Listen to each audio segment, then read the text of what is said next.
माननीय सभासद, माननीय अध्यक्ष महोदय,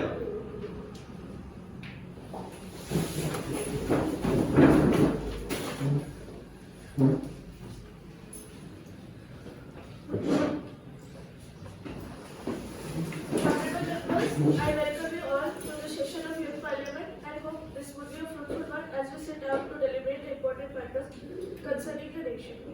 Today's first business is the vote taking. Secretary General, please. I, Mobithi Chakraborty, having been nominated as a member of Youth Parliament, solemnly affirm that I will bear true faith and allegiance to the Constitution of India as by law established, that I will uphold sovereignty and integrity of India, and that I will faithfully discharge the duty upon which I am about to enter. Navdeep, who stands elected as the member of Youth Parliament, will now take oath or affirmation. Mr. Honorable, please. Would you like to take oath or affirmation, ma'am? oath please. In which language you would like to take oath, sir? English please. I, Arnavde, having been elected as member of the lower house of the Youth Parliament, do swear in the name of God that I will bear true faith and allegiance to the Constitution of India as by law established, that I will uphold the sovereignty and integrity of India. Introduce the new minister.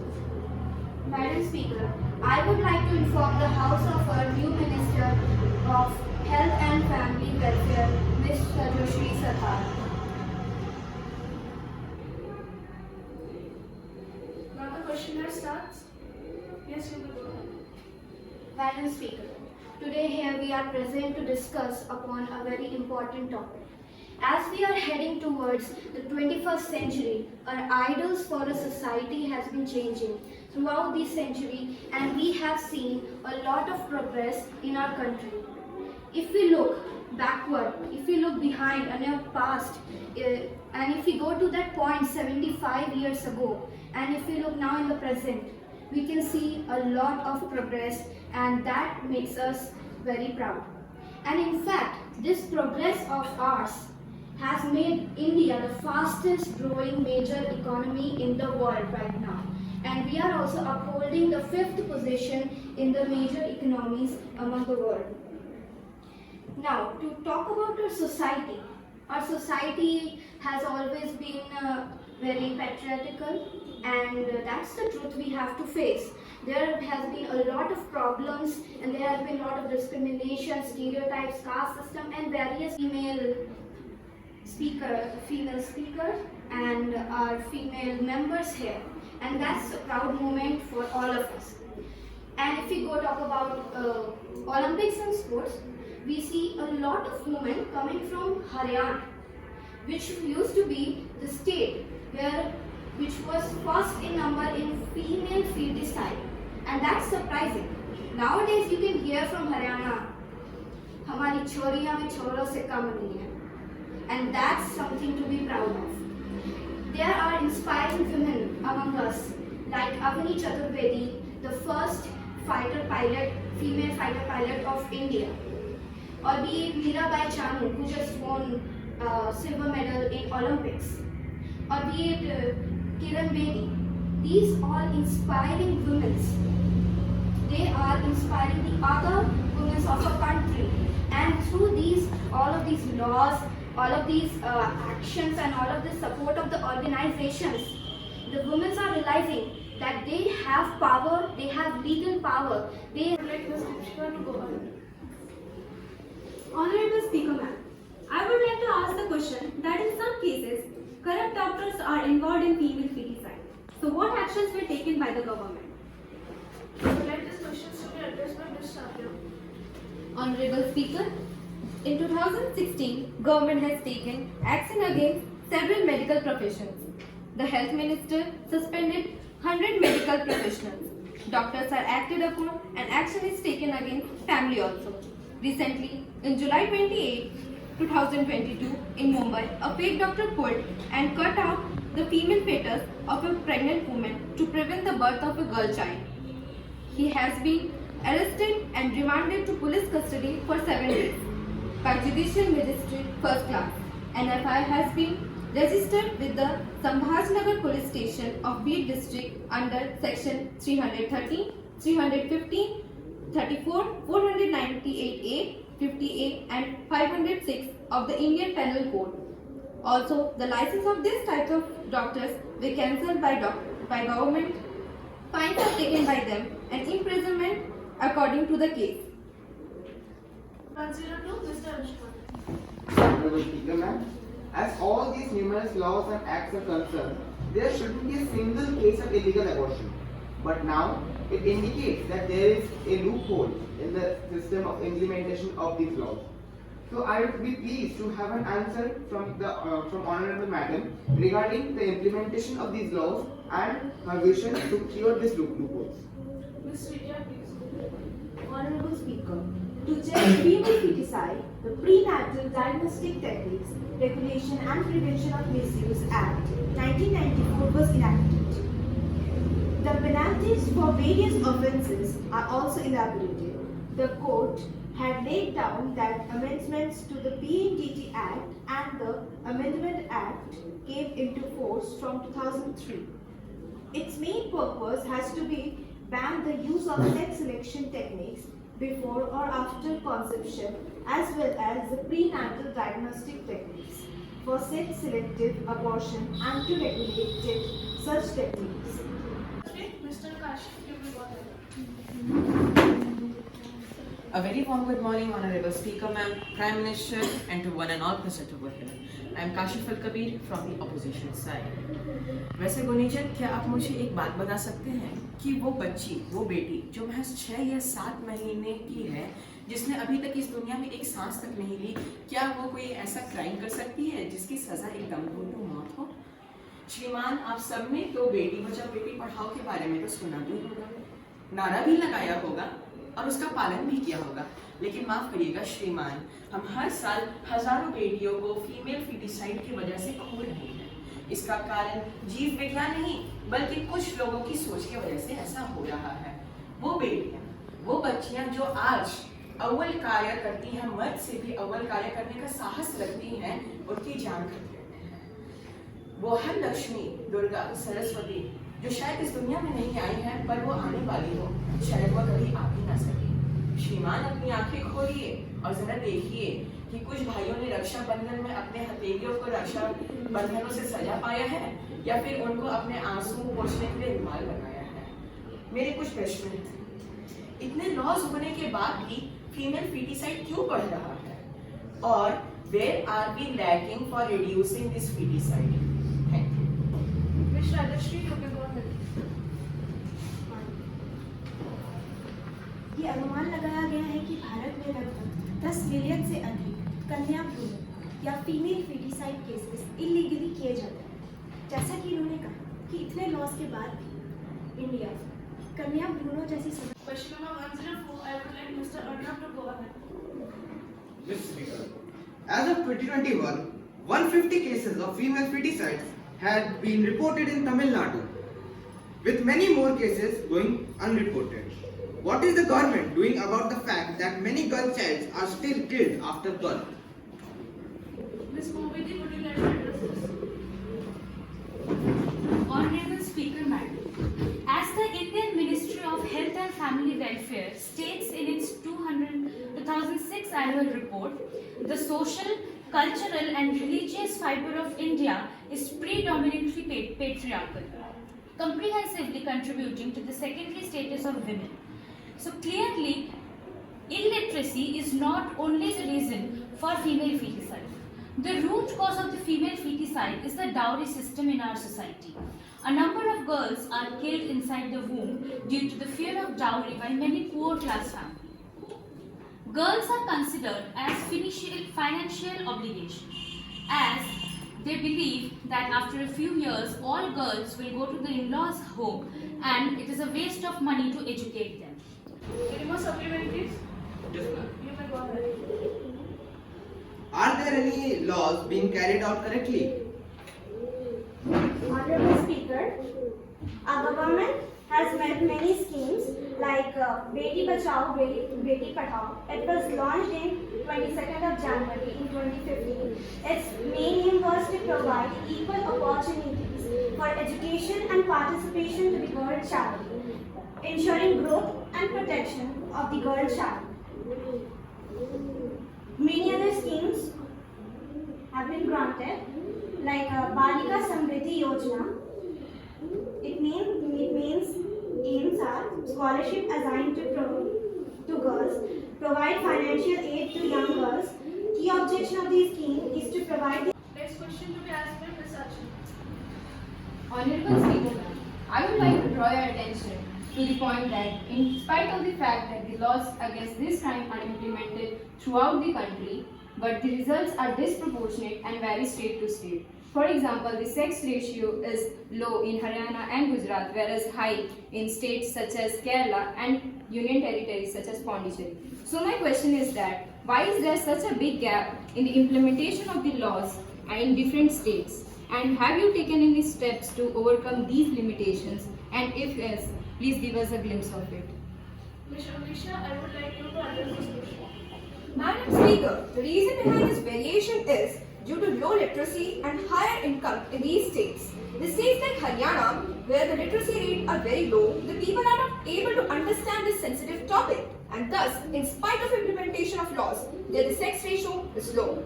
Sex ratio are lower in richer states too, due to the rising income families here can easily access sex-selective procedures, which ultimately leads to female feticide. Steps are being taken to increase literacy among states like Haryana, effective implementation of laws like Pre-Conception and Prenatal Diagnostic Technique Act 1994 to ban and punish prenatal sex screening is being done to stop female feticide, and by the year 2031, we assure that India will have a Question number 106, Ms. Chandrabal. If foeticide needs to be stopped, awareness of the citizens is important. What is the government doing about the literacy rate of the poorer states as in Haryana and Bihar to increase the literacy rate? What are the education policies and plans of the government? Mrs. Swastik. Honorable Speaker, ma'am, and my respected parliamentarians, our government is doing a lot in this case. Through our study system, we have around 99.4% of adolescents being converted into a motive that girls are the future. Apart from this, the RTE or Right to Education Act of 2009 is also providing us a beforehand in this case. Apart from this, around 40.9% of the girl childs are being believed to take the country further beyond and beyond in the global level, according to the new education policy of 2020. We are also proud to declare that our government is working a lot in various fields in the case of female feticides. In the period between 1920 to 2005, there had been a case of 1.58 crores. Next question, Mr. Rahul. माननीय सभापति महोदया, पिछले कुछ वर्षों में भारत का लिंग अनुपात स्थिर नहीं है और कुछ राज्यों में कानून होने के बावजूद भ्रूण हत्या के मामले सामने आए हैं, परंतु इस विषय पर कोई सख्त कार्रवाई नहीं की गई है और की भी गई है तो इसके परिणाम स्पष्ट दिखाई देते हैं। क्यों? Ms. Aditi. First of all, the root cause of female feticide is form of structural violence against women is multifaceted and complex. Due to all these causes and implications of female feticide, many laws have been passed from time to time to control this menace. India passed its first abortion-related law in 1971 and the so-called Medical Termination of Pregnancy Act, which made abortion legal in almost all states of the country. But it was particularly made for the cases of medical risk to the mother and child conceived by rape. But the government had not considered the possibility of female feticide based on technology. Next question to be asked by Mr. Dhruv. Honorable Speaker, is our government enforcing laws strictly to prevent women feticide in rural areas? Ms. Neha, you may go ahead. माननीय अध्यक्ष महोदया, मैं आपका ध्यान इस ओर केंद्रित करना चाहती हूँ। हमारी सरकार ने ग्रामीण क्षेत्रों से लेकर शहरी क्षेत्रों में भ्रूण हत्या के संदर्भ में जागरूकता फैलाने के लिए कई योजनाओं का आरंभ किया है, जैसे कि बेटी बचाओ बेटी पढ़ाओ योजना, बालिका समृद्धि योजना, हरियाणा की लाडली स्कीम और कर्नाटक की भाग्यश्री योजना। इन सब योजनाओं की सहायता से हम भ्रूण हत्या जैसे अनैतिक कार्य को रोकने की कोशिश कर रहे हैं और इन योजनाओं के परिपालन को हमारी सरकार नियमित रूप से जांच कर रही है। Next question, Ms. Khushi, you may go ahead. Honorable Speaker, I would like to draw your attention towards the data collected by National Crime Bureau. 139 girls were killed in mother's home in 1995, 86 in 2005 and 111 2010. The government had passed the law Female Infanticide Act in 1971. So, don't you think the government should first look back at their implemented initiatives and try to overcome their limitations, rather than just implementing year after year with no output? I would like Ms. Disha to address the question. Good morning, Madam Speaker and Parliamentarian. It is impossible for the government to reach each and every places. Many infanticide acts have been launched by the government since 1971. We are trying our best to reach each and every places. In 1995, 139 girls were killed. After the acts of 1971 and other acts since 2004, only 86 girls were killed in 2005. So we can tell that the number has reduced a lot. And we are also trying to reduce this more. We will also take initiatives so that the Next question to be asked by Ms. Khushi. Honorable Speaker, माँ ममता की मूर्त हो गई है and हम उस ममता को ही अपने बेटियों से अलग कर रहे हैं. It's been illegal in India since 1996 for selective abortion, but still it's there. And in average annual census, it has seen in 2010 from 4.5 lakhs, it's gone to up to 4.2 lakhs in 2019. मैं आपका सभी का ध्यान लाना चाहूंगी उस राज्य से जहां से ओलंपिक के मेडल्स लाते हैं और वही राज्य जो बोलते हैं कि हमारी छोरियां की छोरों से कम है, वही राज्य Haryana. In Haryana, it have been reported 5 uterus damaging cases, and we don't know how many are left. So I would ask the government, what have government done for the security of women? Thank you. Mr. Swastik, you may go ahead. Honorable Speaker ma'am and my respected parliamentarians, I want to highlight the main problem in Haryana. The people are less educated over there, but still they believe that female feticide is a very negative thing. I know that all 100% people in this world can never be good. There are sometimes 0.0001% people who are always bad in their mentally, and such type of people are those doctors. I would also like to assure you with our government statement that we will look into this matter closely and we will try our best to inculcate out this problem. We have further set up our own government advisor over Haryana to look into this matter carefully. Thus, we want some time from the opposition as well as from the country to look into this matter. But we assure you that whoever had done this ill will surely be punished, and no further ill work should be practiced in future. Thank you. Next question to be asked by Ms. Samadhika.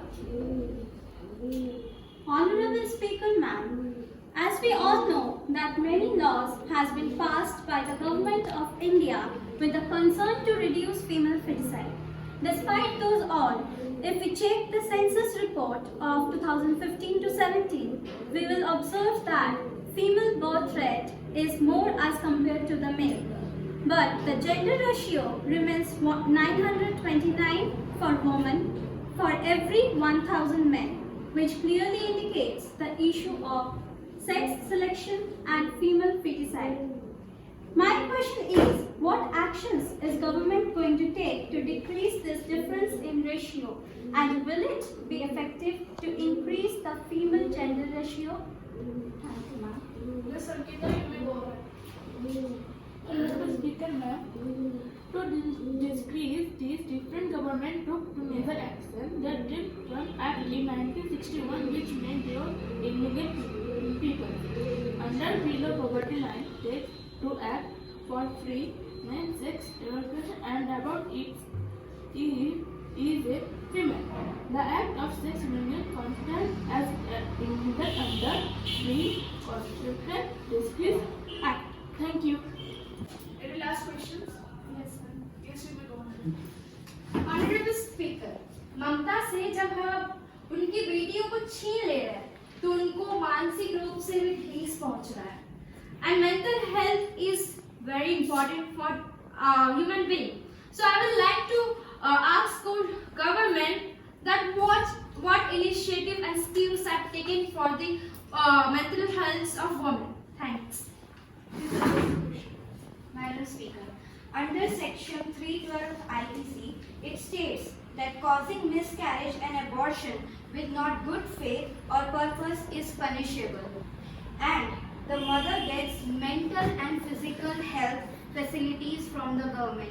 And I suppose the question asked is answered, as they are being provided with the mental and the physical health related facilities already.